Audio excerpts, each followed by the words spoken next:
സുഹൃത്തുക്കളെ, നിങ്ങൾ എപ്പോഴെങ്കിലും ചിന്തിച്ചിട്ടുണ്ടോ, ഈ ഒരൊറ്റ ജീവിതത്തിൽ ഒരാൾ ഒരു നേരത്തെ ഭക്ഷണത്തിനുവേണ്ടി കഷ്ടപ്പെടുമ്പോൾ മറ്റൊരാൾ സ്വർണ്ണത്തളികയിലെ ഭക്ഷണം വേണ്ടെന്ന് വെക്കുന്നത് എന്തുകൊണ്ടാണെന്ന്? അതുപോലെ എന്തുകൊണ്ടാണ് ഒരാൾ അറിവ് തേടി ഒരു സന്യാസിയാകുന്നത്, വേറൊരാൾക്ക് അറിവില്ലായിരുന്നിട്ടും കോടികൾ സമ്പാദിക്കാൻ കഴിയുന്നത്? പണവും അറിവും എല്ലാവർക്കും വേണം, പക്ഷേ ഇവയിലേക്കുള്ള വഴി ആർക്കും വ്യക്തമായി കാണുന്നില്ല. എന്തുകൊണ്ട്? ഇതിന്റെയെല്ലാം പ്രശ്നം ഇതാണ്: നമ്മൾ പണത്തെ വെറും കറൻസിയായും അറിവിനെ പുസ്തകത്തിലുള്ള കാര്യങ്ങളായും കാണുന്നു. എന്നാൽ സത്യം അതല്ല. പണം എന്ന് പറയുന്നത് നമ്മുടെ പോക്കറ്റിലുള്ളതല്ല, അത് മനസ്സിന് സന്തോഷം നൽകുന്ന ഒന്നാണ്. അതുപോലെ അറിവ് എന്നത് നമ്മുടെ തലച്ചോറിൽ കുത്തിനിറച്ച വിവരങ്ങളല്ല, അത് നമ്മുടെ ജീവിതത്തെ മാറ്റിമറിക്കുന്ന ശക്തിയാണ്. ഇന്നത്തെ ഈ വീഡിയോയിൽ ആയിരക്കണക്കിന് വർഷങ്ങളായി മറഞ്ഞിരിക്കുന്ന ചില വലിയ രഹസ്യങ്ങളെക്കുറിച്ച് നമ്മൾ സംസാരിക്കും. ഈ രഹസ്യങ്ങൾ നിങ്ങളുടെ ചുറ്റുമുണ്ട്, നിങ്ങളുടെ ഉള്ളിലുണ്ട്, നിങ്ങളുടെ ഓരോ തീരുമാനത്തിലുമുണ്ട്. അറിവ് എവിടെ നിന്ന് വരുന്നു? അതിന്റെ യഥാർത്ഥ ലക്ഷ്യമെന്താണ്? അറിവും സമ്പത്തും ഒരുമിച്ച് നേടാൻ കഴിയുമോ? പണം എങ്ങനെയാണ് വരുന്നു? ഗൗതമബുദ്ധനെയും ചാണക്യനെയും പോലുള്ള മഹാന്മാർ ഇതിനെക്കുറിച്ച് എന്താണ് പറഞ്ഞിട്ടുള്ളത് എന്നതിനെക്കുറിച്ചെല്ലാം നമുക്ക് വിശദമായി നോക്കാം. ആദ്യം നമുക്ക് അറിവ് എവിടെ നിന്ന് വരുന്നു എന്ന് നോക്കാം. അറിവ് നമ്മൾ ജനിക്കുമ്പോൾ കിട്ടുന്നതല്ല, അത് അനുഭവങ്ങളിലൂടെയാണ് ഉണ്ടാകുന്നത്. ചൂടുള്ള ചായയിൽ ഒരു കുട്ടിയുടെ കൈ തട്ടുമ്പോൾ അവൻ വേദന കൊണ്ട് പെട്ടെന്ന് കൈ പിൻവലിക്കുകയും കരയുകയും ചെയ്യും. അടുത്ത തവണ മുതൽ ശ്രദ്ധിക്കാൻ പഠിക്കും. ഈ അനുഭവമാണ് പതിയെ പതിയെ നമ്മുടെ ജീവിതത്തിലെ അറിവായി മാറുന്നത്. എന്നാൽ പ്രശ്നം എന്താണെന്ന് വെച്ചാൽ, നമ്മൾ അറിവിനെ വെറും പഠനം മാത്രമായി കാണുന്നു. അറിവിന്റെ പ്രധാന ഉദ്ദേശ്യം വെറും വിവരങ്ങൾ ശേഖരിക്കുക മാത്രമല്ല, നമ്മുടെ ജീവിതത്തിന് ഒരു ദിശാബോധം നൽകുക എന്നതാണ്. ഈ കാലത്ത് ആളുകൾക്ക് വലിയ ബിരുദങ്ങളൊക്കെ ഉണ്ടെങ്കിലും അവർക്ക് ഒരു ലക്ഷ്യബോധമില്ല. കാരണം അവർ അറിവ് ശേഖരിക്കുക മാത്രമേ ചെയ്തിട്ടുള്ളൂ, അതിൽ ജീവിച്ചിട്ടില്ല. അറിവ് നമ്മുടെ പെരുമാറ്റത്തിലും തീരുമാനങ്ങളിലും പ്രവൃത്തികളിലും കാണുന്നതുവരെ അത് പൂർണ്ണമല്ല. ഇനി ഒരു ചോദ്യം: അറിവും സമ്പത്തും ഒരുമിച്ച് നേടാൻ കഴിയുമോ? തീർച്ചയായും കഴിയും, പക്ഷേ ഒരു നിബന്ധനയുണ്ട്. അറിവുണ്ടായിട്ടും അഹങ്കാരമില്ലാതിരിക്കുകയും സമ്പത്തുണ്ടായിട്ടും ദയ നഷ്ടപ്പെടാതിരിക്കുകയും ചെയ്യുന്നിടത്ത് ഇവ രണ്ടും ഒരുമിച്ച് വളരും. സമ്പത്തിനെക്കുറിച്ച് ഇന്ന് ഏറ്റവും വലിയ തെറ്റിദ്ധാരണ അത് കഠിനാധ്വാനം കൊണ്ട് മാത്രം കിട്ടുന്നതാണ് എന്നതാണ്. വെറും കഠിനാധ്വാനം മാത്രമല്ല, ശരിയായ ദിശയിലുള്ള കഠിനാധ്വാനവും ബുദ്ധിപരമായ തീരുമാനങ്ങളും മനസ്സിന്റെ സ്ഥിരതയും കൂടിയുണ്ടെങ്കിൽ മാത്രമേ സമ്പത്ത് നമ്മളിലേക്കെത്തൂ. ഇനി മനഃശാസ്ത്രത്തെക്കുറിച്ച് പറയാം. നമ്മുടെ തലച്ചോറ് ഓരോ ദിവസവും 60,000-ത്തിലധികം ചിന്തകൾ ചിന്തിക്കുന്നുണ്ട്. ഇതിൽ കൂടുതലും പണം, ഭാവി, ഭയം എന്നിവയുമായി ബന്ധപ്പെട്ടവയാണ്. ഈ ചിന്തകൾ ആശങ്കകളായി മാറുമ്പോൾ നമ്മുടെ തീരുമാനമെടുക്കാനുള്ള കഴിവ് ദുർബലമാകും. തീരുമാനങ്ങൾ ദുർബലമാകുമ്പോൾ സമ്പത്തും നമ്മളിൽ നിന്ന് അകന്നുപോകും. മനസ്സിനെ നിയന്ത്രിക്കാനും ചിന്തകളെ ഒരു കാര്യത്തിൽ കേന്ദ്രീകരിക്കാനും കഴിയുന്നവരിലേക്ക് മാത്രമാണ് സമ്പത്ത് എത്തുന്നത്. അറിവും പണവും വെറുതെ കൂട്ടിയിടാൻ വേണ്ടിയുള്ളതല്ല. അങ്ങനെ ചെയ്താൽ അത് നമ്മുടെ ഉള്ളിനെ ശൂന്യമാക്കുകയേയുള്ളൂ. നമ്മൾ ചെറുപ്പത്തിൽ ഒരു കാര്യം പഠിച്ച് അത് മറ്റൊരാൾക്ക് പറഞ്ഞുകൊടുത്തപ്പോൾ ആ അറിവ് നമുക്ക് കൂടുതൽ വ്യക്തമായത് ഓർക്കുന്നുണ്ടോ? അതുപോലെയാണ് അറിവ് നമ്മൾ പങ്കുവയ്ക്കുമ്പോൾ അതൊരിക്കലും കുറയുന്നില്ല, മറിച്ച് കൂടുകയാണ് ചെയ്യുന്നത്. പഴയ ഗ്രന്ഥങ്ങളിൽ പറയുന്നതുപോലെ വിദ്യാദാനം സർവദാനാത് ശ്രേഷ്ഠം, അതായത് അറിവ് ദാനം ചെയ്യുന്നതാണ് എല്ലാ ദാനങ്ങളെക്കാളും ഉത്തമം. കാരണം നമ്മൾ ഒരാളെ ഒരു കാര്യം പഠിപ്പിക്കുമ്പോൾ നമ്മൾ തന്നെയാണ് ആ വിഷയം ഏറ്റവും നന്നായി മനസ്സിലാക്കുന്നത്. ഈ തത്വം പണത്തിന്റെ കാര്യത്തിലും സത്യമാണ്. പണത്തിന്റെ ഏറ്റവും പ്രധാനപ്പെട്ട നിയമം അതിന്റെ ഒഴുക്കാണ്. പണം പിടിച്ചുവെക്കാതെ അത് ചെലവാക്കുകയും നിക്ഷേപിക്കുകയും മറ്റുള്ളവരെ സഹായിക്കാൻ ഉപയോഗിക്കുകയും ചെയ്യുന്നവരുടെ അടുത്തേക്ക് തനിയെ വരും. ഏറ്റവും പ്രധാനം, പണത്തിന് അടിമപ്പെടാത്തവരുടെ അടുത്തേക്കാണ് അത് വരുന്നത്. ചാണക്യൻ പറഞ്ഞിട്ടുണ്ട്, നല്ല കാര്യങ്ങൾക്ക് ഉപയോഗിക്കുമ്പോൾ മാത്രമാണ് പണം നിലനിൽക്കുന്നത്. ഇതിനർത്ഥം എല്ലാം ദാനം ചെയ്യണമെന്നല്ല. നമ്മൾ പണം എവിടെയാണ് ചെലവഴിക്കുന്നത്, ആ ചെലവ് നമ്മുടെ ഭാവിക്ക് കരുത്ത് പകരുന്നുണ്ടോ എന്നതാണ് പ്രധാനം. ഇന്നത്തെ ലോകത്ത് പലരും കരുതുന്നത് ആദ്യം പണമുണ്ടാക്കാം എന്നിട്ട് കാര്യങ്ങൾ പഠിക്കാമെന്നാണ്. പക്ഷേ അവർക്കറിയില്ല, ശരിയായ അറിവില്ലെങ്കിൽ സമ്പത്തും അപകടത്തിലാണെന്ന്. അറിവില്ലാതെ പണം സമ്പാദിക്കുന്നവർക്ക് അത് നിലനിർത്താൻ കഴിയില്ല. അതുകൊണ്ടാണ് അറിവാണ് ആദ്യം വരേണ്ടത്. അറിവ് നമ്മുടെ ചിന്തകളെ മാറ്റുന്നു, ചിന്തകൾ തീരുമാനങ്ങളെ സ്വാധീനിക്കുന്നു, തീരുമാനങ്ങൾ ഫലങ്ങളുണ്ടാക്കുന്നു, ആ ഫലങ്ങളാണ് സമ്പത്തിനെ ആകർഷിക്കുന്നത്. ശ്രദ്ധിക്കുക, പണത്തിന്റെ അടിസ്ഥാന നിയമം ഒഴുക്കാണ്. പണം തടഞ്ഞുവെക്കാതെ കറക്കിവിട്ട് നിക്ഷേപിക്കുകയും മറ്റുള്ളവരെ സഹായിക്കുകയും ചെയ്യുന്നവരുടെ അടുത്തേക്ക് അത് തനിയെ വരും. ഏറ്റവും പ്രധാനമായി പണത്തിന് അടിമപ്പെടാത്തവരുടെ അടുത്തേക്ക്. ഇനിയൊരാഴത്തിലുള്ള മനഃശാസ്ത്രപരമായ കാര്യം കേൾക്കുക. നമ്മുടെ തലച്ചോറ് ഒരു ദിവസം 60,000 മുതൽ 80,000 വരെ ചിന്തകൾ ചിന്തിക്കുന്നുണ്ട്. അതിൽ 90% ചിന്തകളും നമ്മൾ ഇന്നലെ ചിന്തിച്ച അതേ കാര്യങ്ങളായിരിക്കും. അതായത് ഇന്ന് നമ്മൾ പണത്തിന്റെ കുറവ്, സ്വന്തം കുറവുകൾ, ലോകത്തെക്കുറിച്ചുള്ള തെറ്റിദ്ധാരണകൾ, ഭയം എന്നിവയെക്കുറിച്ചാണ് ചിന്തിച്ചതെങ്കിൽ നാളെയും നമ്മൾ അതുതന്നെ ചിന്തിക്കാൻ സാധ്യതയുണ്ട്. സമ്പത്തിന്റെയും അറിവിന്റെയും ആദ്യത്തെ ഉറവിടം നമ്മുടെ ചിന്തകളാണ്. ബ്രഹ്മജ്ഞാനത്തെക്കുറിച്ച് പറയുകയാണെങ്കിൽ ഉപനിഷത്തുകളിൽ പറയുന്നു, അവിദ്യ മൃത്യുവാണ്, വിദ്യ അമൃതമാണ്. അതായത് നമ്മുടെ ജീവിതത്തിൽ അജ്ഞതയെ കൂടെ കൂട്ടിയാൽ എത്ര പണമുണ്ടാക്കിയാലും അത് നമുക്ക് ആന്തരിക സമാധാനം നൽകില്ല. ഗൗതമബുദ്ധൻ പറയുന്നു, പണം കൊണ്ട് ഒരിക്കലും തൃപ്തി വരില്ല. തൃപ്തി വരുന്നത് അറിവിൽ നിന്നാണ്. ആ അറിവ് വരുന്നത് ഉള്ളിൽ നിന്നാണ്. അറിവ് എവിടെ നിന്നാണ് വരുന്നത്? അറിവ് വരുന്നത് അനുഭവത്തിൽ നിന്നും, ശ്രദ്ധയിൽ നിന്നും, ആത്മപരിശോധനയിൽ നിന്നുമാണ്. നമ്മൾ നമ്മുടെ ഉള്ളിലേക്ക് നോക്കുമ്പോഴാണ് അറിവ് വരുന്നത്, അല്ലാതെ പുറത്തുനിന്ന് വെറുതെ ശേഖരിക്കുമ്പോൾ മാത്രമല്ല. ഓരോ ദിവസവും നമ്മൾ എത്രയെത്ര കാര്യങ്ങൾ വായിക്കുന്നു, കേൾക്കുന്നു. പക്ഷെ നമ്മളത് ജീവിതത്തിൽ പകർത്തുന്നുണ്ടോ? ഇല്ലെങ്കിൽ അത് അറിവല്ല, വെറും വിവരങ്ങൾ മാത്രമാണ്. വിവരങ്ങൾ നമുക്ക് വഴികാട്ടില്ല, ബോധമാണ് വഴികാട്ടുന്നത്. നമ്മുടെ ഉള്ളിൽ വ്യക്തമായൊരു ലക്ഷ്യബോധമുണ്ടാകുമ്പോൾ മാത്രമാണ് സമ്പത്തിന്റെ യാത്ര ആരംഭിക്കുന്നത്. വെറുതെ പണം മാത്രം മതി എന്ന് വിചാരിക്കുകയും അതിന്റെ ഉദ്ദേശ്യമെന്താണെന്ന് അറിയാതിരിക്കുകയും ചെയ്താൽ പണം വന്നാൽ പോലും അത് അധികകാലം നിലനിൽക്കില്ല. പണം അത് എങ്ങനെ ഉപയോഗിക്കണമെന്ന് അറിയുന്നവരുടെ അടുത്തേ നിലനിൽക്കൂ. നിങ്ങളുടെ ചിന്തകൾക്ക് ഒരു ദിശാബോധം നൽകിയിട്ടുണ്ടെങ്കിൽ, സംയമനം പഠിച്ചിട്ടുണ്ടെങ്കിൽ, അനാവശ്യമായ പ്രദർശനങ്ങളിൽ നിന്ന് സ്വയം ഒഴിഞ്ഞുമാറിയിട്ടുണ്ടെങ്കിൽ സമ്പത്ത് നേടാനുള്ള വഴി ഇതാണ്: സംയമനം, സേവനം, വ്യക്തത. അതുപോലെ അറിവ് നേടാനുള്ള വഴി ശ്രദ്ധ അഥവാ ധ്യാനം, അനുഭവം, ധൈര്യം. ഇനി ചിന്തിക്കുക, നിങ്ങളുടെ അടുത്ത ചുവട് ഏത് ദിശയിലേക്കാണ്? കാരണം ഇത് തീരുമാനിക്കും നിങ്ങളൊരു ദുർബലമായ ചിന്താഗതിയുള്ള ഉപഭോക്താവായി മാറുമോ, അതോ പണം തനിയെ തേടിയെത്തുന്ന ഒരു ബുദ്ധിമാനായ സ്രഷ്ടാവായി മാറുമോ എന്ന്. നിങ്ങൾ നന്നായി കഷ്ടപ്പെട്ട് ജോലി ചെയ്യുമ്പോഴും എന്തുകൊണ്ടാണ് പിന്നോട്ടു പോകുന്നതെന്ന് തോന്നിയിട്ട് ദേഷ്യം വരാറുണ്ടോ? കൂട്ടുകാർ ഒരു വിഷയത്തെക്കുറിച്ച് സംസാരിക്കുമ്പോൾ അതിൽ എന്തു പറയണമെന്ന് അറിയാതെ വിഷമിച്ചിട്ടുണ്ടോ? നിങ്ങളുടെ ചിന്തകൾ എവിടെയോ ഒതുങ്ങിപ്പോയെന്നും കാര്യങ്ങളെ ആഴത്തിൽ മനസ്സിലാക്കാൻ കഴിയുന്നില്ലെന്നും തോന്നിയിട്ടുണ്ടെങ്കിൽ അതിനർത്ഥം നിങ്ങൾക്ക് കഴിവില്ല എന്നല്ല. യഥാർത്ഥത്തിൽ നിങ്ങളുടെ അറിവിന്റെ വാതിൽ ഇനിയും തുറന്നിട്ടില്ല എന്നതാണ് കാരണം. ഈ ലോകത്ത് ആരും ശ്രദ്ധിക്കാതെ കിടക്കുന്ന ഒരു നിധിയുണ്ടെങ്കിൽ അത് അറിവിന്റെ നിധി തന്നെയാണ്. ഇത് ആർക്കും മോഷ്ടിക്കാൻ കഴിയില്ല, തട്ടിയെടുക്കാനോ നശിപ്പിക്കാനോ സാധിക്കില്ല. പക്ഷേ സങ്കടകരമായ കാര്യമെന്താണെന്ന് വെച്ചാൽ മിക്ക ആളുകളും ജീവിതകാലം മുഴുവൻ ഈ നിധി സ്വന്തമാക്കാൻ ശ്രമിക്കാറില്ല. അവർ പണമുണ്ടാക്കാൻ വേണ്ടി പല പ്ലാനുകളും ഉണ്ടാക്കും, എന്നാൽ ചിന്തകളെ എങ്ങനെ മെച്ചപ്പെടുത്താമെന്ന് ഒരിക്കലും ആലോചിക്കില്ല. കാരണം പണത്തിന്റെ തുടക്കം അറിവിൽ നിന്നാണെന്നും അറിവിന്റെ തുടക്കം ആകാംക്ഷയിൽ നിന്നാണെന്നും ആരും അവരോട് പറഞ്ഞുകൊടുത്തിട്ടില്ല. അറിവ് വെറും പുസ്തകങ്ങളിൽ നിന്ന് മാത്രമല്ല കിട്ടുന്നത്. പുതിയ കാര്യങ്ങൾ പഠിക്കാനുള്ള നമ്മുടെ ആഗ്രഹത്തിൽ നിന്നാണത് വരുന്നത്. നിങ്ങൾ എല്ലാ ദിവസവും പുതിയതായ എന്തെങ്കിലും വായിക്കുമ്പോൾ, പുതിയ കാര്യങ്ങൾ കേൾക്കുമ്പോൾ, എന്നിട്ട് അതിനെക്കുറിച്ച് ആഴത്തിൽ ചിന്തിക്കുമ്പോൾ പതിയെ പതിയെ നിങ്ങളുടെ മനസ്സ് കൂടുതൽ മൂർച്ചയുള്ളതാകും. വെറും വായന മാത്രം പോരാ. അറിവ് നമ്മൾ വെറുതെ ഓർമ്മിച്ചു വെക്കുകയും അത് ജീവിതത്തിൽ പ്രാവർത്തികമാക്കാതിരിക്കുകയും ചെയ്താൽ അതൊരു ഭാരമായി മാറും. ആവശ്യമുള്ള സമയത്ത് നമ്മളെ ചതിക്കുന്ന ഒരു മനഃപ്പാഠമാക്കലായി അത് മാറും. അറിവിനെ നിങ്ങളുടെ ജീവിതത്തിന്റെ ഭാഗമാക്കാൻ പഠിക്കുക. ഓരോ കാര്യത്തെയും നിങ്ങളുടെ സ്വന്തം അനുഭവങ്ങളുമായി ബന്ധപ്പെടുത്തുക. ഓരോ ആശയത്തെയും നിങ്ങളുടെ ജീവിതവുമായി ചേർത്തുപിടിക്കുക. ഇതാണ് യഥാർത്ഥ അറിവ്. ഒരു പ്രധാന മനഃശാസ്ത്രപരമായ കാര്യമിതാണ്: മനസ്സിലേക്ക് തട്ടുന്ന കാര്യങ്ങൾ മാത്രമേ നമ്മൾ ശരിക്കും പഠിക്കൂ. വെറുതെ കേൾക്കുന്ന വിവരങ്ങൾ ഓർമ്മയിൽ നിൽക്കില്ല. എന്നാൽ ഹൃദയത്തിൽ തട്ടുന്ന ഒരു കാര്യം ജീവിതകാലം മുഴുവൻ നമ്മളോടൊപ്പമുണ്ടാകും. നിങ്ങളുടെ അറിവ് വർദ്ധിക്കണമെന്ന് നിങ്ങൾ ആഗ്രഹിക്കുന്നുവെങ്കിൽ നിങ്ങളുടെ ചുറ്റുപാട് മാറ്റേണ്ടത് അത്യാവശ്യമാണ്.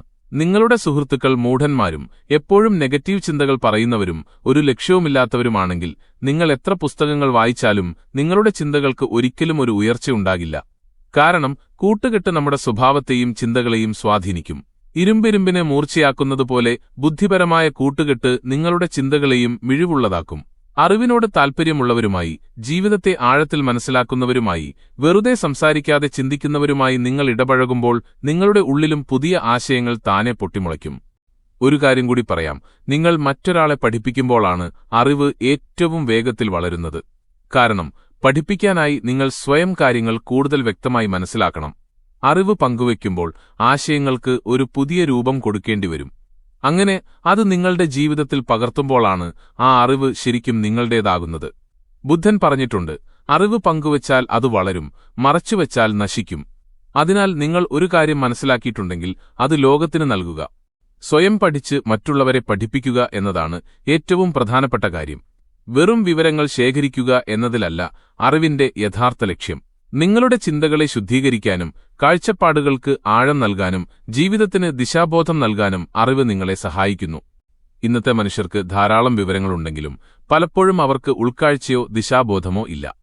ബിരുദങ്ങളുണ്ടായിട്ടും ഉള്ളിന്റെയുള്ളിൽ ശൂന്യത അനുഭവപ്പെടാൻ കാരണം അറിവിനെ അവർ കേവലം ശേഖരിക്കുക മാത്രമാണ് ചെയ്തത്, അത് അവരുടെ ആത്മാവിൽ ലയിപ്പിച്ചില്ല എന്നതാണ്. അറിവിന് അതിന്റേതായ ചില നിയമങ്ങളുണ്ട്. നിങ്ങൾ അത് ദിവസവും ആവർത്തിക്കുന്നില്ലെങ്കിൽ അത് മാഞ്ഞുപോകും. നിങ്ങൾ അത് പ്രയോഗത്തിൽ വരുത്തുന്നില്ലെങ്കിൽ അത് പഴകും.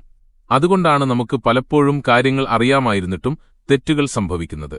ശരി, ഏതെന്നറിഞ്ഞിട്ടും തെറ്റായ പാതയിലൂടെ പോകാൻ കാരണം നമ്മൾ അറിവിനെ കേവലം കേൾക്കുക മാത്രമാണ് ചെയ്തത്, മനസ്സിലാക്കിയില്ല എന്നതാണ്. ഒന്ന് ചിന്തിച്ചു നോക്കൂ. നിങ്ങൾ ദിവസവും 30 മിനിറ്റ് നല്ല ആശയങ്ങൾ കേൾക്കുകയും 15 മിനിറ്റ് ഒരു വിഷയത്തെക്കുറിച്ച് ആഴത്തിൽ ചിന്തിക്കുകയും എല്ലാ ആഴ്ചയും പുതിയതായി എന്തെങ്കിലും പഠിച്ച് അത് മറ്റൊരാൾക്ക് പങ്കുവയ്ക്കുകയും ചെയ്താൽ 1 വർഷം കഴിയുമ്പോൾ നിങ്ങളുടെ ചിന്താഗതിയും മാനസിക നിലയും എത്രമാത്രം മാറും. ഇന്ന് അറിവിനും സമ്പത്തിനും ഇടയിലുള്ള ദൂരം കുറഞ്ഞിരിക്കുന്നു. അറിവുള്ളവർക്ക് അവസരങ്ങൾ തുറന്നുകിട്ടുന്നു.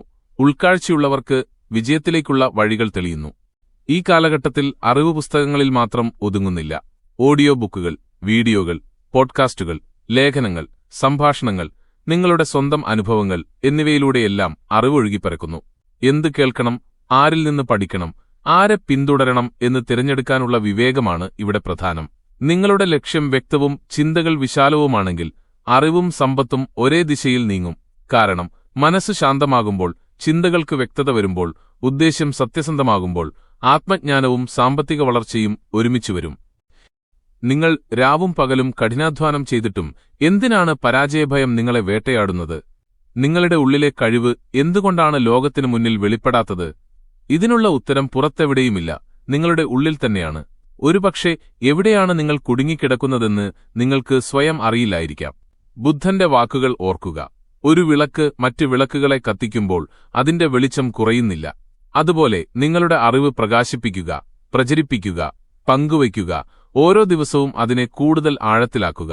രാവും പകലും കഠിനാധ്വാനം ചെയ്തിട്ടും എന്തിനാണ് നിങ്ങളെ പരാജയഭയം വേട്ടയാടുന്നത്? ഏറ്റവും പ്രധാനമായി നിങ്ങളുടെ ഉള്ളിലുള്ള കഴിവ്, നിങ്ങളുടെ തിളക്കം, അത് ലോകത്തിനു മുന്നിൽ എന്തുകൊണ്ടാണ് വെളിപ്പെടാത്തത്? ഇതിനുള്ള ഉത്തരം പുറത്തെവിടെയുമില്ല, നിങ്ങളുടെ ഉള്ളിൽ തന്നെയാണ്.